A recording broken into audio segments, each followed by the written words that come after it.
dear super leaders, influencers, inspirational leaders, all great, amazing people out there. This is Lenka and Alex with yet another episode of the Influential Executive Podcast. Today is one of the most energetic episodes we've ever recorded. This powerhouse is gonna charge your batteries, whether you are just listening to this or whether you are watching the videos. And I strongly encourage you guys just go and YouTube this video because it has been amazing. We recorded today an interview with a person who masters the relationships in your workplace. So when you ever wondered how I can improve my relationship with my own boss, she is the person to go to. Mary Abbajay, it was amazing to get to know her. In this episode, you're gonna learn how to manage your manager. It's awesome. I wish that I learned that 10 years ago. What do you pay attention to when you are being a detective about finding out how your manager works? Yeah, it actually gives you the responsibility, because so often we hear people, my manager is like this and my boss is really bitchy and lazy and never has time. Well, at the end of the day, what can you do in order to improve this relationship? One thing you can do is wait. And I don't mean wait. I mean WAIT. It's one of the tricks that Mary uses. What does it mean? Yeah, you will find out in the interview.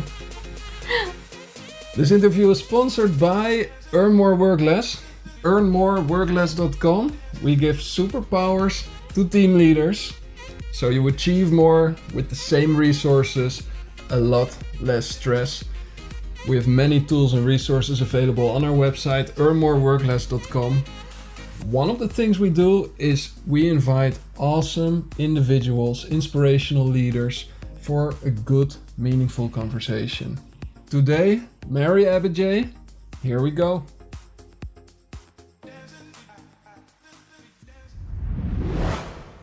Okay, Mary, welcome to our podcast.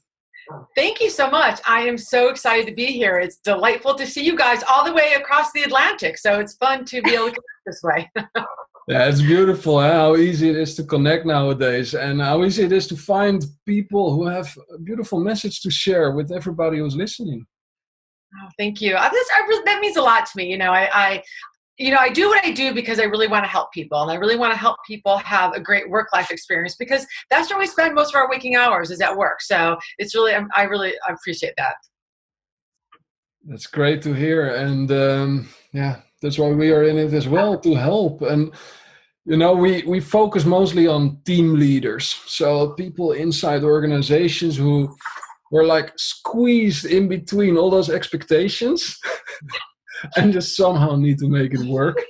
And what I love so much about your perspective on this is you say, regardless who your boss is, it is your responsibility to make your work experience great.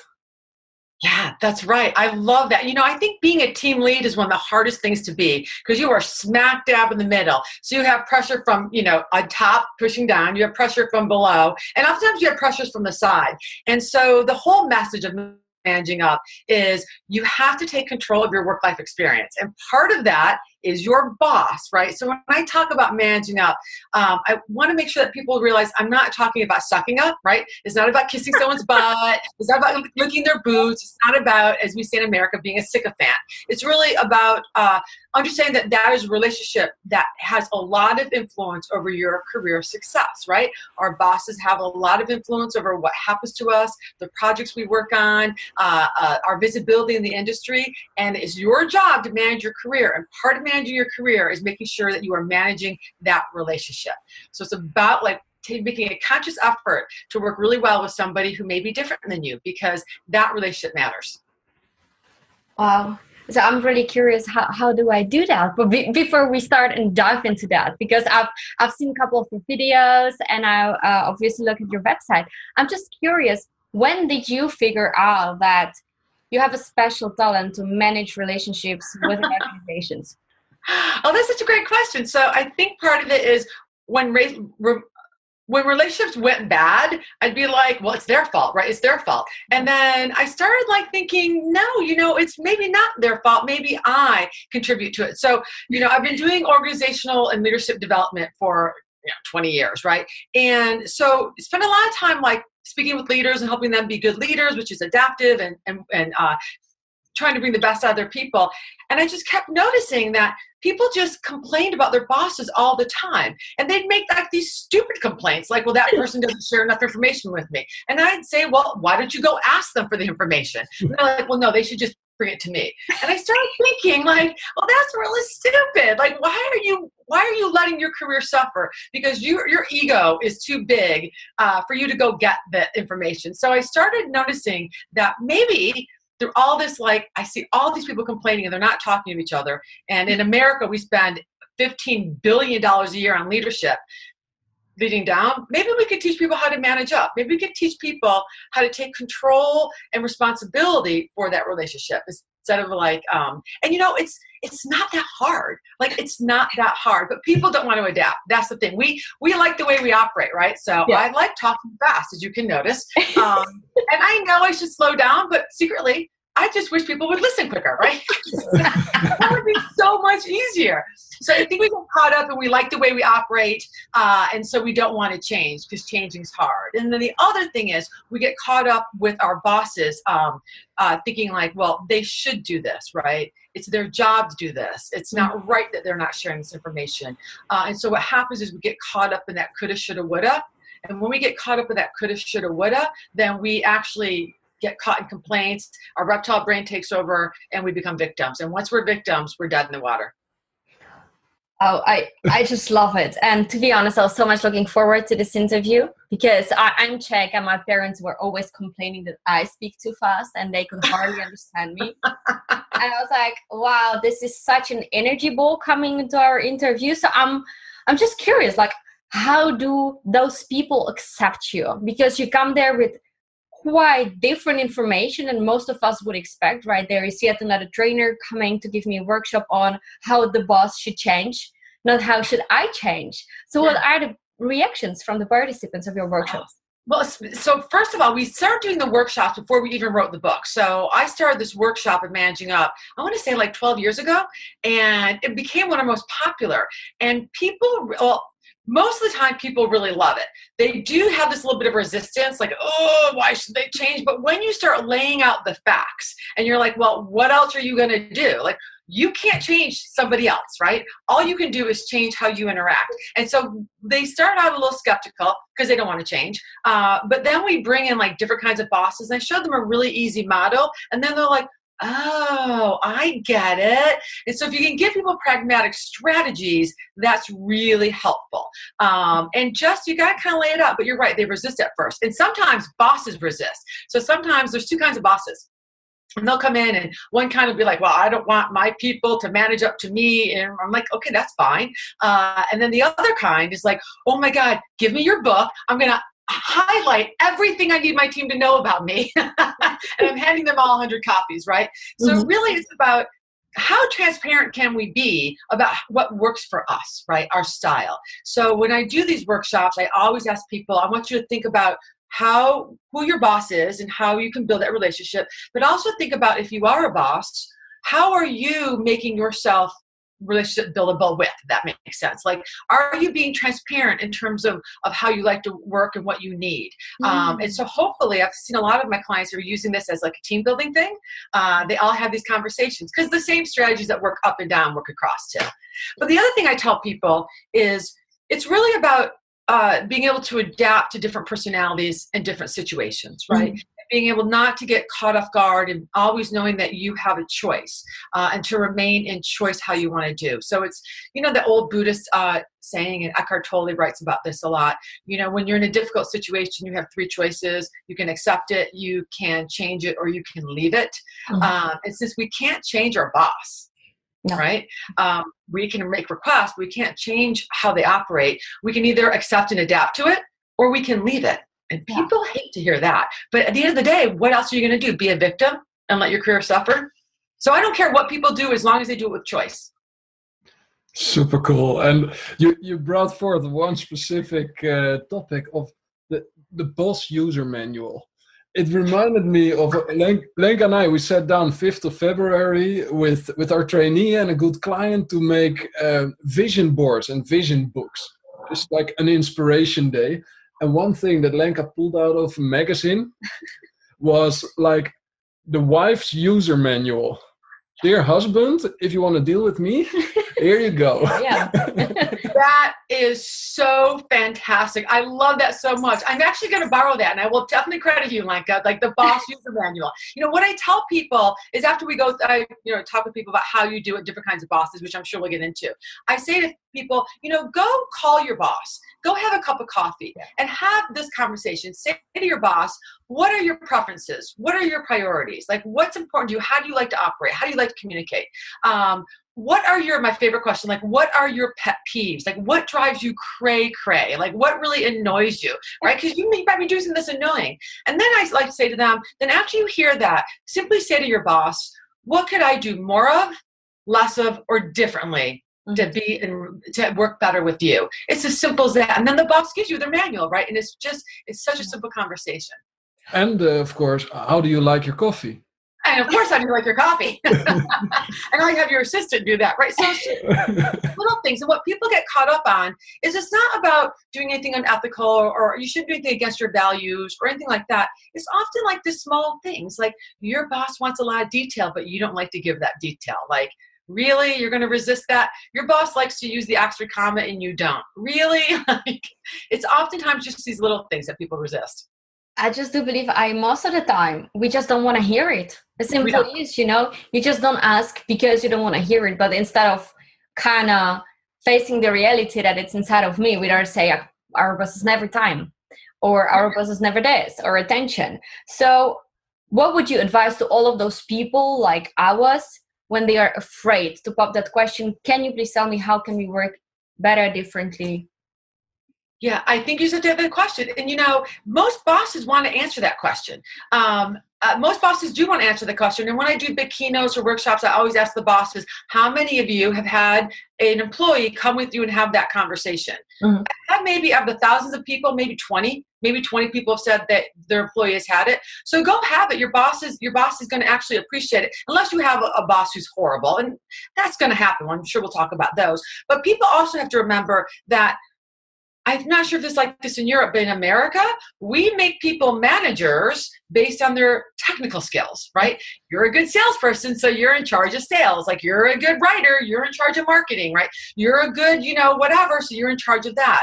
But we don't give them management skills or training, and we don't actually promote them based on their acumen for managing. So as an employee, you're going to know, like, some of your bosses are going to be great. They're going to be naturally good at it. Some are going to be naturally not good at it and not know they're not good at it, right? Some are going to be not good at it and they don't care. So don't assume your boss is a bad boss because they want to be a bad boss. Right? They may just not know how. And so always approach it with a little bit of empathy and a little bit of curiosity. So go have that conversation. Don't be afraid to have it. Put on your big girl or big boy pants and go ask them. They'll love it. It makes me think of one conversation I had in my first job. There was an exchange. It was with my manager's manager. And he told me, just simply ask yourself throughout the week, how can I make my manager successful? That's so right. That is so great. That meant so much for the way I defined my priorities. And of course, how happy my manager was with me.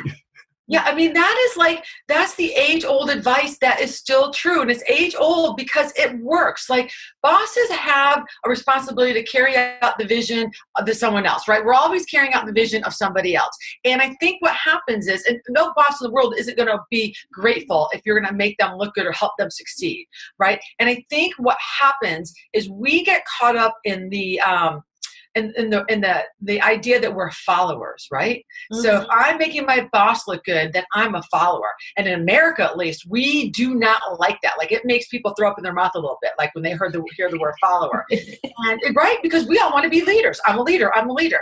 But the truth is, if everybody is leading all the time in the organization, who's getting the work done? Like, nothing's getting done. So I want people to think about, most of us, even top leadership spends a lot of time executing the vision of someone above them, right? Or your clients or something. So we all have to learn how to be leaders and followers at the same time, because it's the yin and the yang. You can't have one without the other. So making your boss successful is a great thing to do. Yeah, I'm just thinking you named the word leader, and I'm sure that you've remarked the amazing millennials entering and being main, let's see how to say, biggest percentage of the workforce. So have you seen any changes in the way how we interact with our bosses as millennials? Yeah, so that's a great question. I just want to say this right at the start. I love millennials. I love them, love them, love them. And I am not one, but I am one at heart. I actually ordered a computer on my phone the other day. I did a mobile order. I was like, oh my God, I'm so millennial. I'm going to buy this computer from my phone. So I love millennials. And I started the company Careerstone, 12, 15 years ago, this particular company, based on, I saw a lot of organizations having trouble adapting to the millennial workforce, and they were all like bitter and angry. So we did a lot of work helping organizations understand millennial mindset and like making way, because you guys are taking over the world and I want to be with you, not against you. Right? But I do find, so all that to say, I do find that somewhere along the line, I don't think millennials got the memo on managing up. And I think largely because millennials had a lot of support from their parents, right? They had a lot of adults actually really helping them. And so I don't think they understood that in the workplace, their bosses are not always going to be there to help them, and they may be very different. So I do think it's a really great message for millennials. And I think it's, for the most part, they're going, oh my God, of course. Oh my God, of course. So I think it's a great message for millennials. Super cool. Awesome. I'm curious. Are there any special types of bosses that you like? Are there any categories and any tips for all of the peoples out there how we can deal with each category of a boss? Yeah. So let me give you kind of the overall framework first of how do you manage up. And then we'll talk about some of the more fun bosses. And by fun, I mean the difficult ones, the evil bosses. So first of all, here's how you manage up. It's really simple. You have to take a good look at who your boss is. Look at how they prefer to communicate. What's their communication style? Are they introverted? Are they extroverted? Do they like to write? Are they oral? Do they like a lot of detail or big picture? Fast or slow? Like, figure out how they like to communicate. What's their work style in terms of, are they task oriented or are they people oriented? So am I going to walk into your office and be like, yo, Lenka, how was your weekend? And chit chat for 15 minutes? Or am I walking into your office saying, hey, Lenka, where's that, Penske project? So understand that. You have to know their priorities, what's important to them, what are their goals, both for them and their organization. You want to know their time orientation, right? Are they fast-paced? Are they slow-paced? Do they care about the hours you work? So all these things you want to look at. And when you look at them, you also want to look at like what their pressures are, like what their boss cares about, what kind of pressures on them. So you want to get a good look at who they are, get a good picture. And I don't want you to judge it. I just want you to notice it. You're like a boss detective, right? Just gathering some facts. So you look at that, and then you look at yourself. And this is a little bit harder, right? We got to, as you said earlier, we've got to how am I in this relationship? What am I doing? What are my strengths, my weaknesses, my preferences, my priorities, my pet peeves? And then once you take a look at who both of you are, then you get to assess that gap. Like, where's the gap? And then you get to ask yourself, what am I willing to do more of, less of, or differently to close that gap? Because I can't change that other person. So that's what it is. Now, you want to see a couple examples? Yes, absolutely. Okay. So let me start with a normal boss. Okay, so let me start with something normal. Then we'll do a difficult one. Then we'll do the toxic ones. So a normal boss is, let's just start with introversion and extroversion. Okay, mm-hmm. So you guys do your Myers-Briggs ever? Yep. Introverts, extroverts, right? So bring this back, because introversion and extroversion have a lot of influence over our source of energy, right? And how we communicate, right? So introverted bosses get their energy from within. They don't want a lot of external stimulus, meaning they don't want to interact a lot. They're not sharing a ton of information. They're kind of in their closed door. They may be in the same office as you and email you instead of talk to you, right? And your extrovert bosses are going to be all over the place, talking to you, engaging, oversharing, oversharing, maybe take up a lot of your time. So these are two different people. So they're normal, right? They're both good and bad. So if you have an introverted boss, a couple of things you can try. So first of all, if you have an introverted boss, do not wait for that boss to come and reach out to you, right? Because you're going to be waiting a long time, right? If you want their attention, you have to schedule meetings with them, right? Now they're going to cancel half of those meetings, but you'll have the other half, right? So make sure you are connecting with them. If you want to find out information from them, you're actually going to have to ask them. Because introverts, I'm actually an introvert, and it's not that we don't want to share information. It's just that we don't think to share. It just doesn't occur to us, right? So you're going to have to ask them for information. You want to tell your introvert boss what you want to talk about ahead of time, because they like to process. We like to process before we speak. And then finally, if you're working for an introverted boss, and if you're a raging extrovert, I want you to remember the word wait, which stands for why am I talking? Because if you're meeting with your introverted boss, you're just like blah blah blah to fill the space, you are driving them crazy. You are de-energizing them, so you have to wait. So those are like some practical tips for introverts. Like, are you feeling me? Is this right? This is like a relationship advice. I have a feeling it's just like not just with your boss. It's like with your husband. Not that I'm speaking from my own experience, but I am. So it really works. Like I could pretty much see Alexander in most of those points. Yeah, but you named it. Like, it's relationship advice. It works up, down, across on spouses and friends and everything, right? And then on the opposite side, so when people get introverted boss, they make up a lot of stories about the boss, right? Well, they don't communicate, so they don't like me. They're hoarding information. We make up all these stories, and people are different than us. And so I want you to let go of the stories and just look at some facts. So with your extrovert boss, you have to do kind of the opposite, right? You've got to take time to engage with them, go meet face to face or on the phone, talk to them, listen to them brainstorm, even though it's going to drive you cray as they're all over the place. Listen to them, speak up, because they want to hear from you. That's how they get energy. And finally, if you have an extroverted boss, I really recommend that you recap at the end of every conversation, right? Because oftentimes extroverts go here and they go here and they go here and they go there, and it can be confusing. So when you're done speaking with an extroverted boss, make sure you're like, okay, here's where I think we landed, like A, B, and C. Is that right? And that will really help, because extroverts just say things because they think out loud. They actually think better as they process externally. So those are tips for normal bosses and people. Wow. Yeah, that's really good. And when I started my career, I don't think at any point of my career I took the position of a boss detective. I didn't, and now I see there's so much more value that I could have created from our relationship by simply asking myself these simple questions. Even when I'm just in the metro, in the car, it doesn't take me any time to think about this. And sometimes look to who your boss really works well with, right? And look what they're doing and how they're interacting. All too often when we see somebody that's working well with their boss, we jump to the conclusion that they're kissing butt. And that may not at all be true. They may just be adapting their interactions in a way that it's easy for the boss to interact with them. Yeah. So that's really important. I love that. All right, you want to hear about some difficult bosses? Yeah. I'm very excited. What's your number one? What do you think the number one boss that drives people crazy? Yeah, the one that is straight next to you and watches over your shoulder doing anything and just stalks you practically. The micromanager. You nailed it. The micromanager. So no matter where I go, whatever I do, when I say to people, let's start talking about the difficult bosses, which one is it? It's the micromanager every time. It's funny because when I do these workshops, or these presentations, I'll say all right, who hates working for a micromanager? And just for your listeners, it's the people, as like I said, that are all over your shoulder. They don't give you any autonomy, blah, blah, blah. And everyone raises their hand, I hate working for a micromanager. And then I say, okay, how many of you have been micromanagers? And then I say, so when you were doing it, why are you doing it? And so what happens with micromanagers is that they need a little bit of information, inclusion, and control. So we all know, if we pay attention to the neuroscience stuff, the stuff by Dr. David Rock and others, that human beings have a neuropsychological need for autonomy, right? We have a need to be captains of our own ship, have our own agency, be able to do stuff on our own. And human beings also have a neuropsychological need for certainty.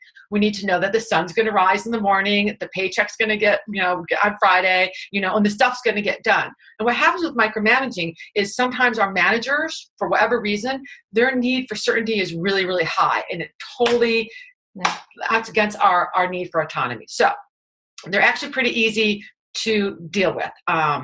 It's going to take time, And it's going to take a little extra effort. But micromanagers need one or all three of these things: information, inclusion, and control. So you need to be proactive about getting them the information that they need.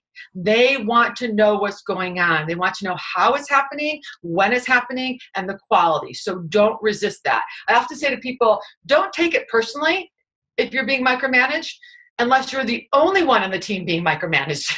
Yeah. You take it really personally because you're not doing something that they want, right? And the more we resist it, the tighter the reins they hold. Yeah. So you have to flood them with information, do things the way they want them done, keep them apprised, status reports, and eventually, once they trust you that you're going to do things the way they want them done, on the timeline they want them done, then they're going to give you a lot more autonomy. 95% of the times they'll let go of the reins. And then you can start doing things the way you like to do them in other projects. It reminds me of one of my managers, like in Belgium. And somehow intuitively I did that also because I followed like our own system where it's a lot about being proactive and having great overview and systems so that you are always 2 steps ahead.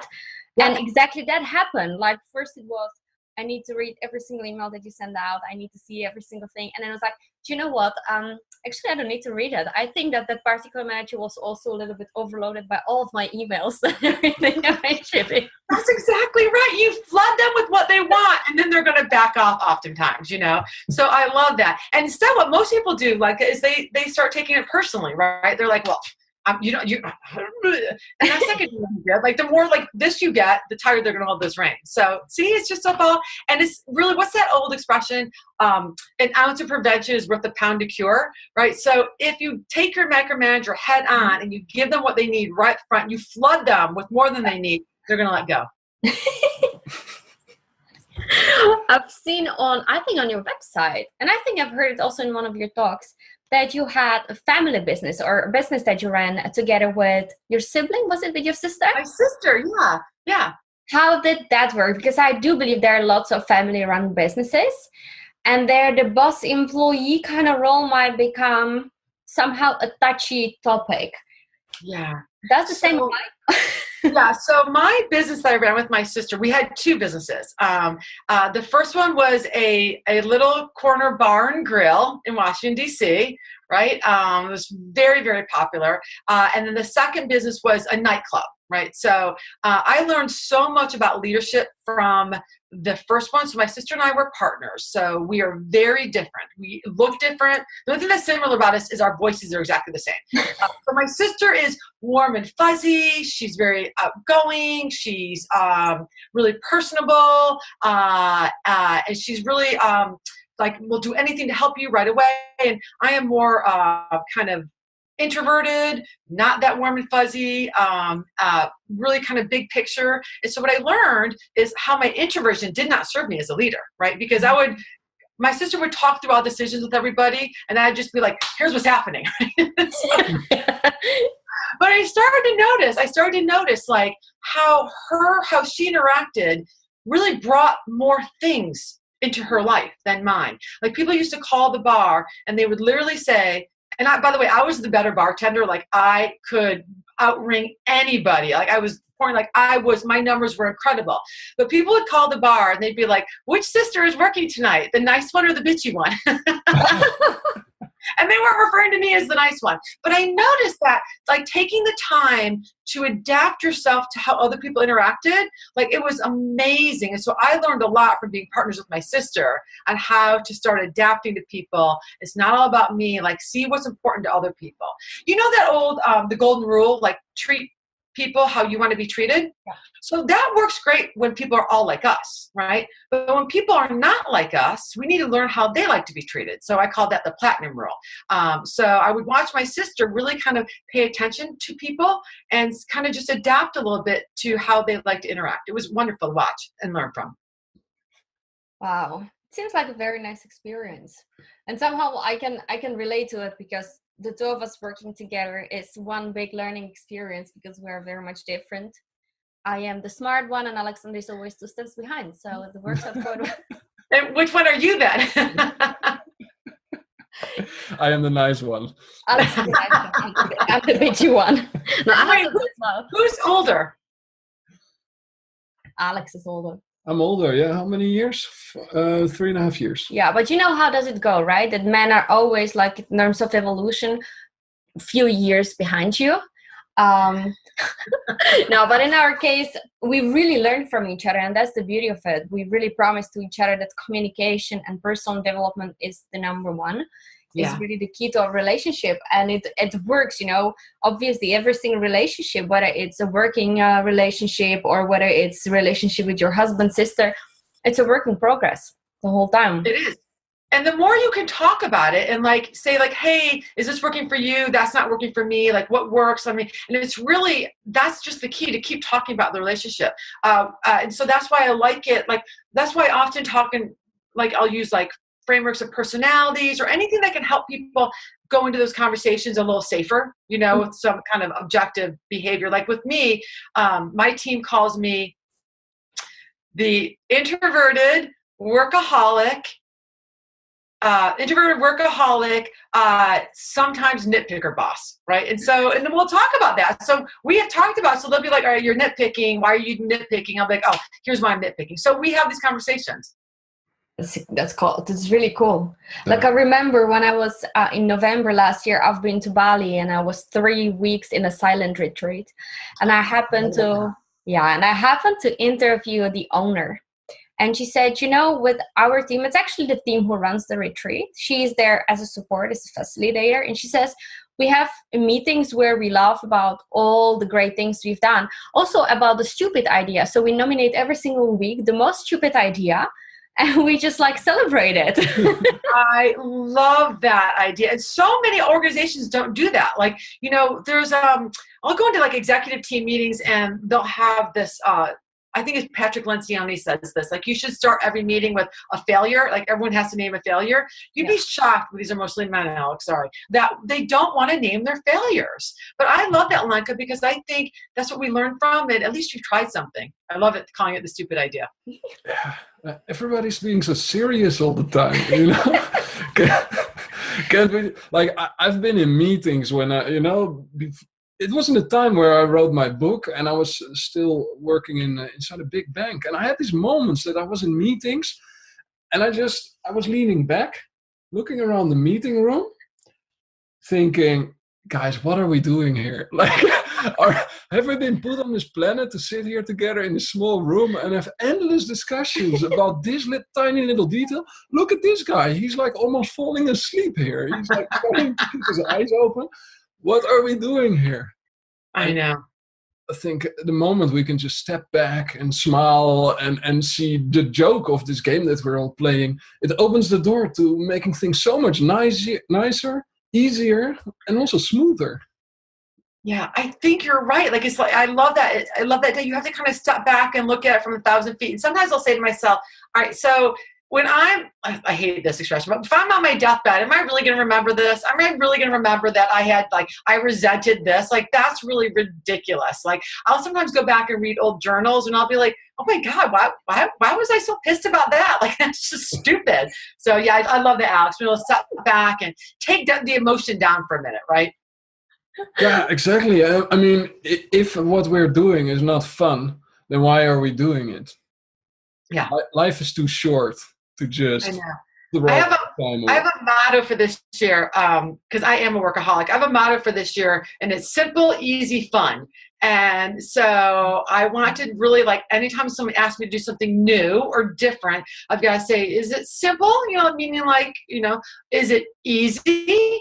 And is it going to be fun? Do I want to do it? And it's amazing the things I've been said no to. This is simple, easy, and fun, right? So I was like, yeah, I'll do your podcast. So I'm really trying to bring more, because otherwise you're not bringing any joy into your work life. And so, yes, of course I do some things I hate doing, but I do want to make sure I'm remembering to bring the simple, easy, fun things in. I love this. I came from Bali, and the first thing that I said to Alex was you know what? I don't want to work anymore. I'm done with doing all of the things that I don't like doing. I'm just not going to do this anymore. And just this simple shift made me look at things completely from a different perspective. So I really like it when is it fun, is it easy, and is it fun? No? Yeah. And so is Alex not doing all the things that you don't want to do anymore? Absolutely. He does all the cleaning and, windows. And no. But it wasn't, I mainly referred to my whole life. And that's yet again, we have it here a lot in Europe. Lots of people burn out. And it's mainly because we just say yes to too many things, and we have issues with saying no's. We don't like failures. We like statuses, all of this. And we somehow want to all be positioned as managers, CEOs, and presidents of the whole world. And we kind of don't realize that it doesn't really make us happy. So when I looked at all of my life, pretty much the moment that I started to work, it became about status and money. Yeah. That's not what I want to be doing. So I had to get rid of that mindset, of that belief. And I was like, wow, what do I love? Well, I love energy healing. So here I am. I'm just going to be a healer, you know? Oh, I love that.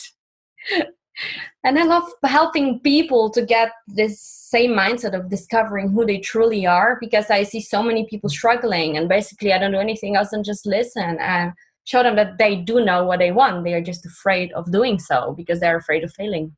So I was going to ask you, like, what do you think keeps people from doing what they want to do or uncovering that? Like, is it fear? I would say it's fear of failing. They don't. Yeah. We somehow lost that belief in ourselves, or we were never introduced to that, like intuition. Like we have intuition, and when I look again in my past, like my intuition has told me 100% of the times, like exactly what I was supposed to do. 99.9% of the time, my brain said, no. You know, this is better. So yeah, I got a couple of slaps in my life, but they were the best learning experiences ever. So once you learn like to look at life from this perspective, it becomes fun and there is no failure anymore. So that's what helped me in my case. I love that. How about you, Alex? What do you think? Yeah, I think the most important question of all is the question, who am I? Yeah. That's where everything begins. I made this reference to sitting in the meeting room earlier thinking, were we put on this planet to do this?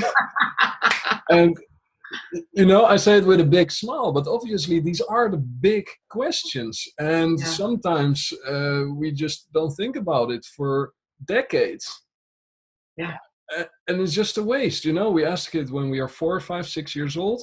We don't get a satisfactory answer, and then we just bury it and pretend it doesn't exist. Well, no, I think you're right. I think you're right. And then we try to get all this external validation. We try to discover ourselves through external things, and that's not really what it is. I totally agree. I think about, for me, like I totally agree with you guys are saying. I think for me, the question or who I am or why I'm here, I really do. Even though I'm not like an extrovert, I really do want to help people. Like I really do want, even if it's just, if I do a workshop and there's just one person that loves it, even if it's just a fleeting thing, that makes me so happy. Because if we're not here in service of other people, then why are we here?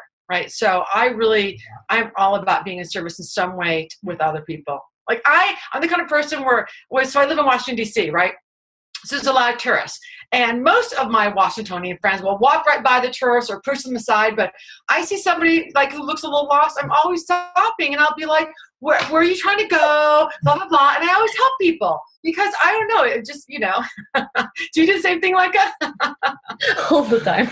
She has a gift, you know, like always when somebody, I don't know, becomes suddenly sick or is fainting or whatever, Lenka is always right there behind them to catch them. She just appears out of the blue. Weird. That's cool though. It is very cool. It's first scary. Many people say like, is this really a gift? You carry like a first aid kit everywhere you go. Like suddenly people faint. No, but I just see it like as a sign, you know, like I ask universe, like, what am I here supposed to do on this earth? And suddenly people started to faint and all kinds of things.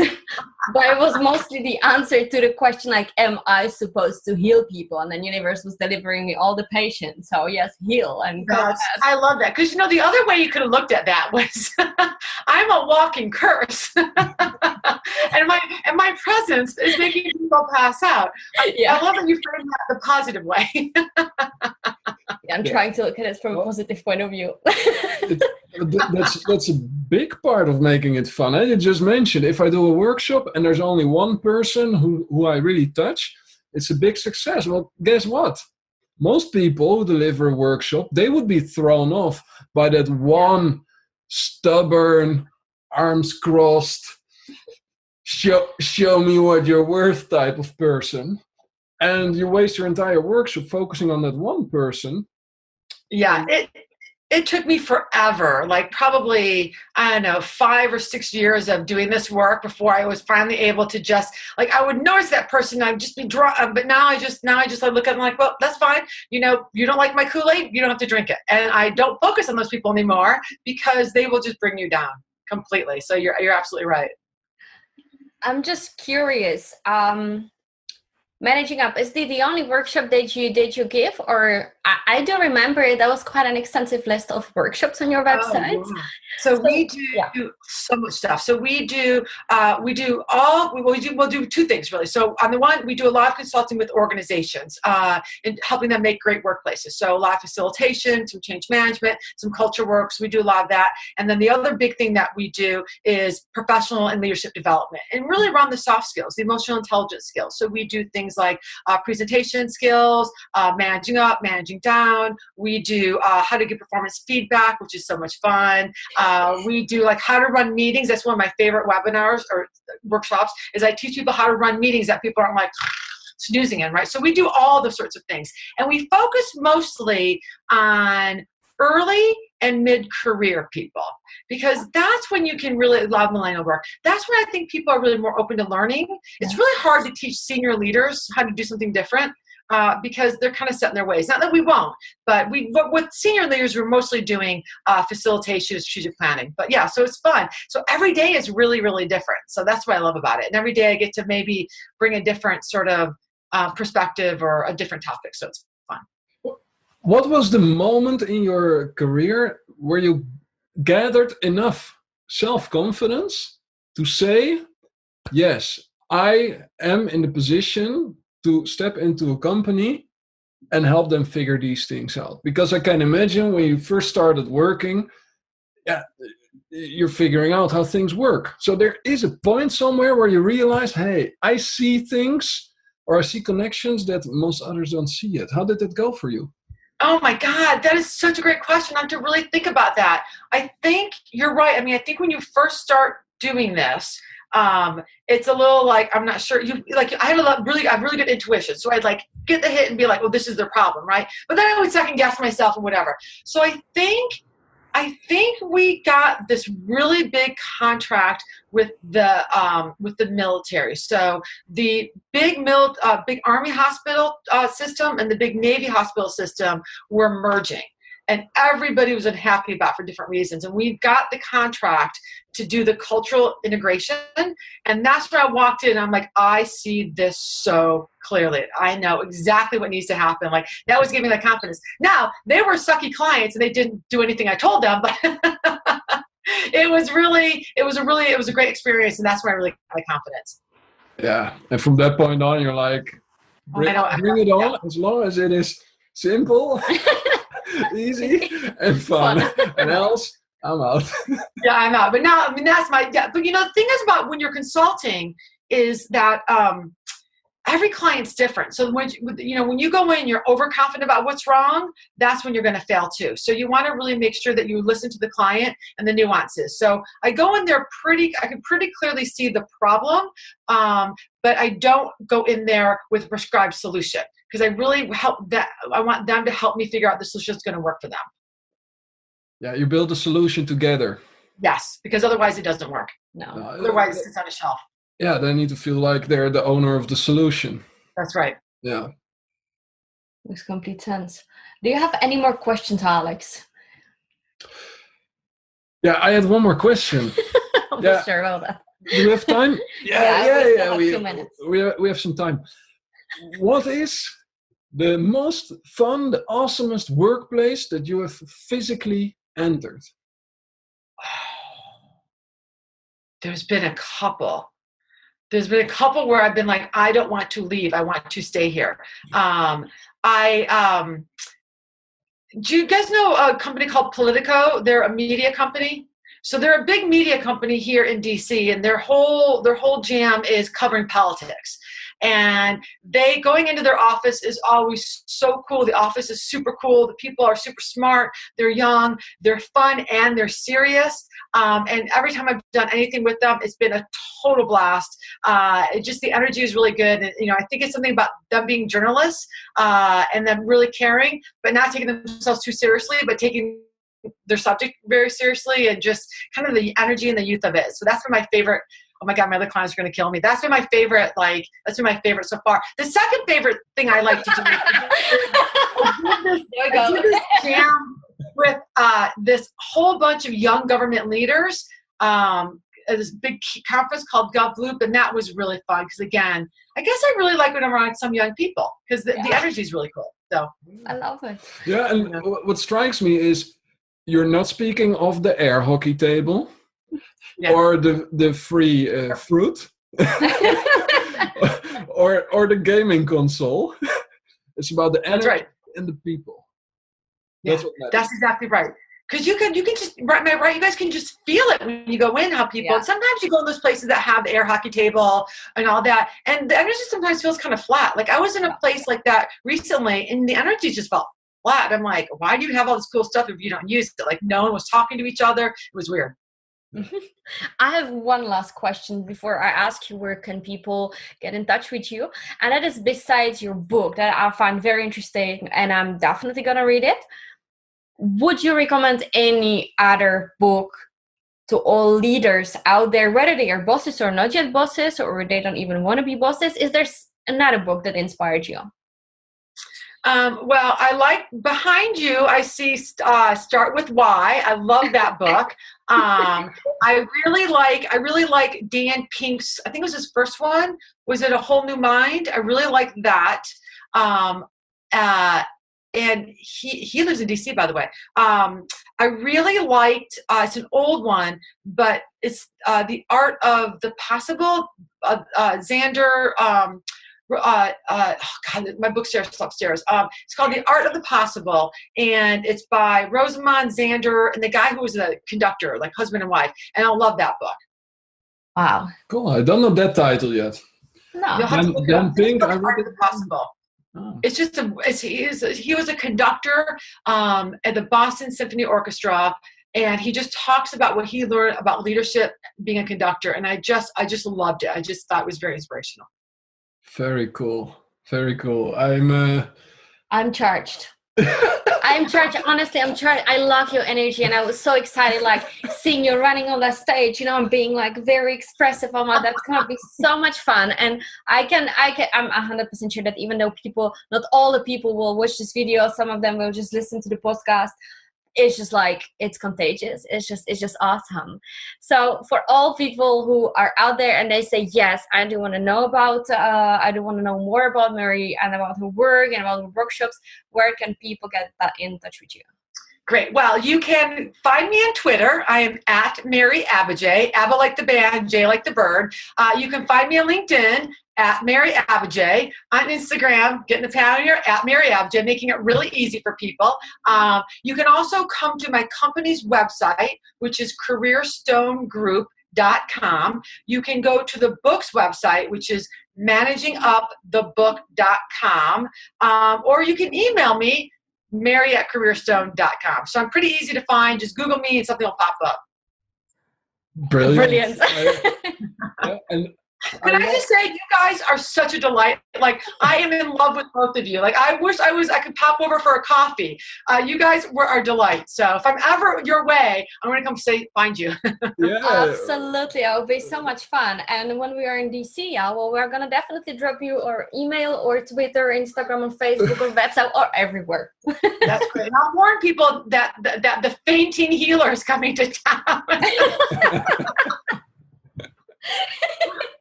Ta-da, here I go. Maybe we'll send you over to Capitol Hill and heal a few people over there.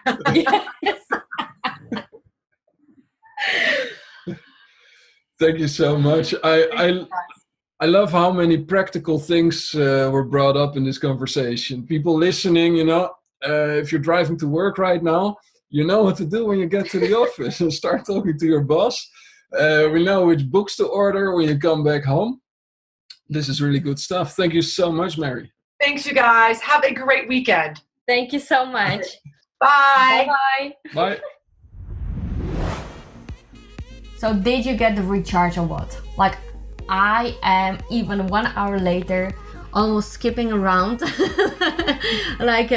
like from that battery, the Energizer, how was that? Duracell, yeah, like this one. Like, I am so recharged. It was amazing speaking to her, and you can see there's so many things you can do to improve your relationships. And as if you've heard it, it's not only about managing and improving relationship with your boss, but with your colleagues, with your spouse, with your sisters. And it's at the end of the day, it's not that difficult. You've heard Mary, she likes to make things fun, bright lights, simple. So you can do and just follow her steps. Yeah, you spend about 1/3 of your time at work, so you might as well make it fun. And there's always ways to adapt to those people around you. I love how practical Mary got, so I'm encouraging everyone to try it out and let us know how it went. Leave us your comments, send an email, let Mary know. I'm sure she'd love to know about it. Just to repeat where you can get in touch, it's mary@careerstonegroup.com is her direct email address that she's sharing right here. So I hope her email management is in order, because I'm sure that she's going to receive a lot of emails. Her website is managingupthebook.com. That's the website where you can get her book, Managing Up, How to Manage Your Manager. Careerstone Group, when you're interested in the workshops, in bringing her into your company, doing her magic. And of course, social media, Twitter @MaryAbbajay. And she was also on LinkedIn and on Instagram. Everything is gonna be in the show notes for you to retrieve. Right now, when you're on the way to the office, you know what to do next. Have some good conversations. Thank you for listening to this episode.